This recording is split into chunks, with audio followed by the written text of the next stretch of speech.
Bluegrass Jamalong is proud to be sponsored by Collins Guitars and Mandolins, each and every one built from the sound up in Austin, Texas.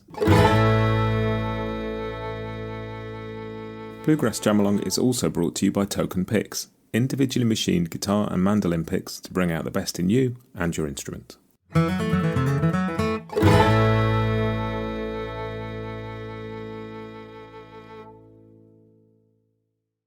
And it was the first time really that you could be exposed to bluegrass without hearing first generation source for a lot of the material.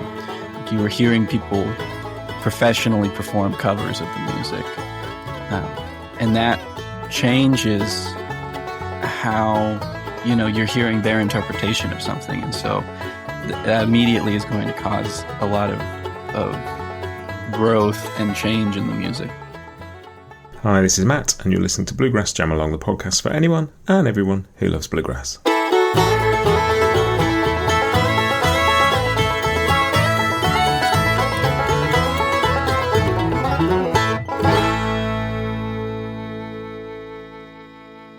Hey everybody, welcome back to Bluegrass Jamalong. This is a bite-sized episode for you, and it comes from 2021 and one of the earliest interviews I did for Bluegrass Jamalong, and it's with mandolin player Tristan Scroggins. And I was listening to it again recently as part of another project that I've got going on alongside the podcast. I've been listening to a lot of 70s bluegrass. I've been listening to a lot of stuff from around the time that people who got into bluegrass through the folk revival started forming bands.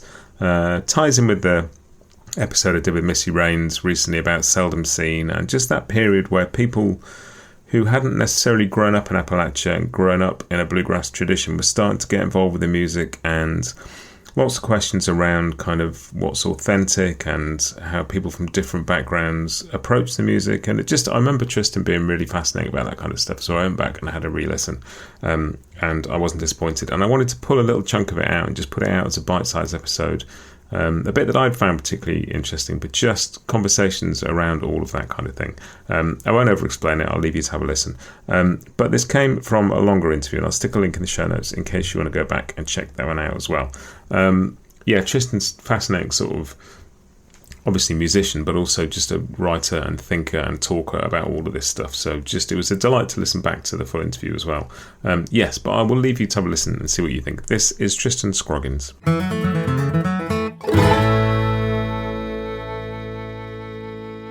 There's this interesting thing. My friend George Jackson wrote a piece for No Depression, I think it was No Depression, a few years ago, about feeling like an outsider playing bluegrass, because he's from New Zealand and now he lives here in Nashville as a professional fiddler, and his sort of experience of not having any claim to authenticity. And for me, I have this kind of weird thing where I grew up in New Mexico where there wasn't very much bluegrass, but my dad was who my dad is. So I was learning it in a very traditional way. I was learning from him, and I was learning from just, playing music with people. But there was still a sense of I remember coming out east for the first time and seeing the Cumberland River and seeing the Shenandoah Valley and seeing signs for all of these places that songs were written about. And there aren't any songs really about any of the places that I grew up. Yeah. And I don't know. There's definitely this thing. I see it a lot out west where people, because of this perceived lack or feeling like they don't have this claim to authenticity, sometimes they'll go really far into learning some like the history and being really intense about knowing everything about it, more so than a lot of people I know out here in Nashville or in the Southeast. And I think some of it is just looking for that sense of authenticity. And for me, it was definitely, I remember I had this sort of moment where I was probably like 18 or 19, And I was just wondering, like, why do I like bluegrass? Like, I, it was the most important thing in my life and still is. But I started to wonder, like, why is this important to me? And why is it important to other people? Like, what about it makes it interesting to other people? And I think back then I maybe had a more naive sense of, like, maybe bluegrass is special. Like,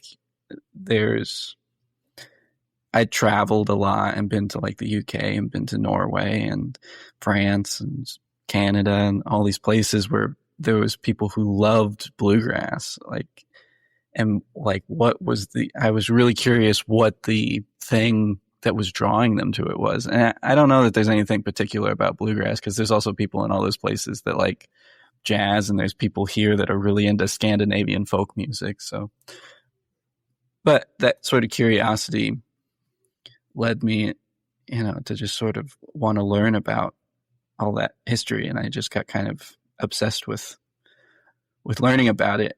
And I think it made me a better, not necessarily like just knowing about it made me a better musician, but that curiosity led me down some musical rabbit holes that I think made me a more well-rounded musician. Yeah, and I think that's really interesting. I remember you wrote something about a sort of really moving experience of being in the Netherlands at a festival and just realizing you were surrounded by people who had no physical connection to the spaces or the places or even some of the culture, but were equally moved by the music as people who grew up right in the heart of it all. Yeah. And it's a bit, I think sometimes music can be like a sort of like a city without boundaries. And like, I live in London, but I wasn't born here. I wasn't brought up here. But you move to London and you live in London for a while and you become a Londoner. You just that sort of authenticity thing isn't a thing. You don't have to have been born here to be considered a Londoner. And I guess a city like New York's probably the same. After a while, you just become a New Yorker. And I think that's one of the beautiful things about bluegrass. Like, I'm, thousands of miles and a lot of different culture away from being part of it. And yet through playing it with people and listening to it and doing this podcast, I feel like I'm in some way part of that family or that sort of city of music. And I think bluegrass has that in maybe a way that jazz or something like that doesn't, because it does have a sort of spiritual homeland in a very strong way, and the songs are written about the places and the landscapes. And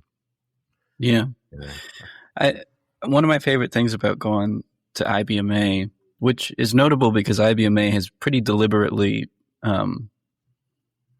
decided to not define bluegrass. Like, there's not really any sort of desire to say this is what bluegrass is, because that immediately leads to saying it inherently excludes things. But going to IBMA or EWAB back when that was a thing is really interesting, because everybody there loves bluegrass, but it means something different to every single person there. Like, bluegrass is not the same to everybody there, but they all love it and are connected by this very intangible idea of being connected to something. And I do think that bluegrass is very unique as far as musical genres go in that sense. And then there's definitely a weird thing with genre.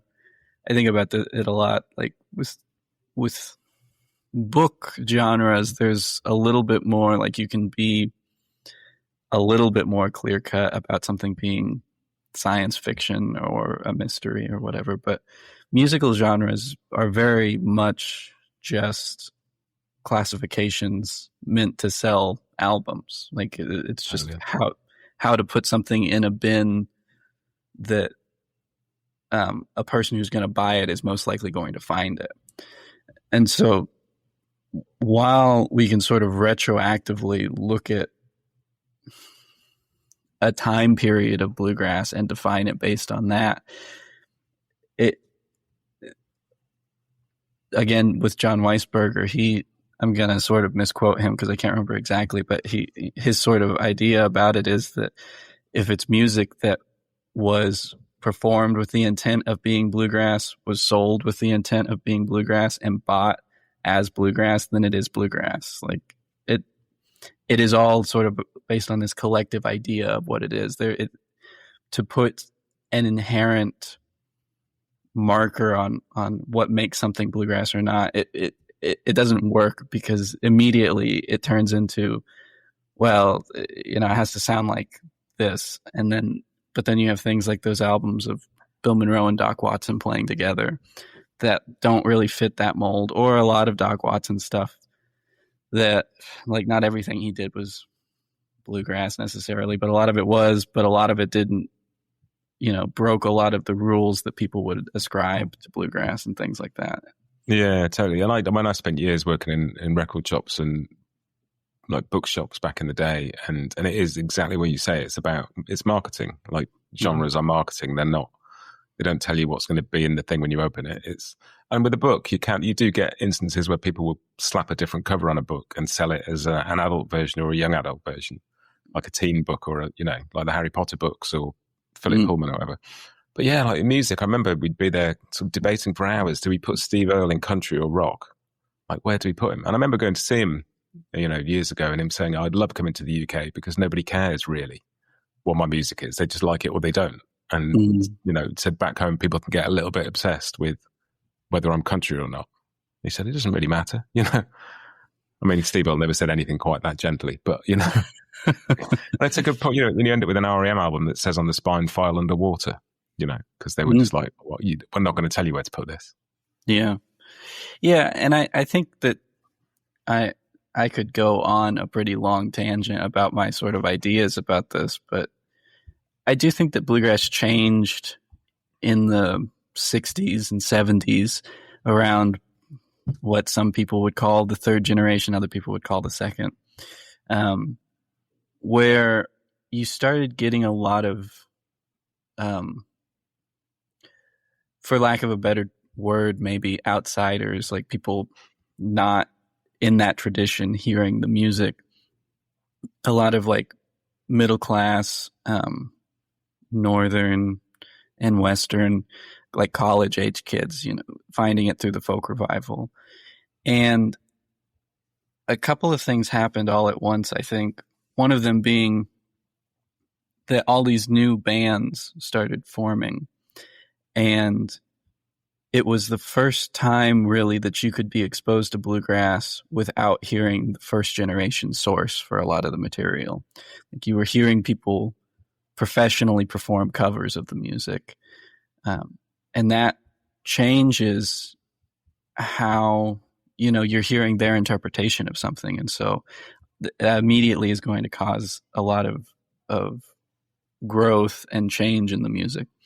And in addition to that, it became this sort of, there was a lot of people trying to like fit into this idea, or like being intrigued by the culture and sort of adapting to it. And so I wasn't there back then, so like talking about it feels weird, but I can talk about like now growing to bluegrass festivals in California or Washington State, where, there's all these people who grew up out there playing bluegrass, but they wear flannel shirts and speak in like sort of vague Southern accents and are really intense about stuff. And in a lot of ways, it feels very similar to like a Star Trek convention or something. Like it's because there's sort of this idolizing of this idea of what this is and sort of wanting to cosplay and be a part of it. And in other countries, I have this book somewhere about country music in the UK, and I guess even with my experience, like playing in Germany and stuff, like I play, or France, I played at this festival in France, and there was all these people who were really into line dancing and just would line dance to anything. And like, it was very, very strange being like in the French countryside, surrounded by very French people dressed up as cowboys and selling like Confederate flag merch, which is its whole own thing. And dancing, like line dancing to acoustic covers of AC/DC songs. It's just this very surreal sort of experience. But But that, I think, is a big part of this music, where even musically you have a lot of people writing music that is not necessarily in the style of bluegrass as much as it is in a style that like seeks to invoke or imitate the style of bluegrass, and not necessarily on a conscious level. But I think a lot of those songs that just are about bluegrass, like bluegrass songs about bluegrass, sort of fall into this category of like, is this a bluegrass song or is it just a song about bluegrass?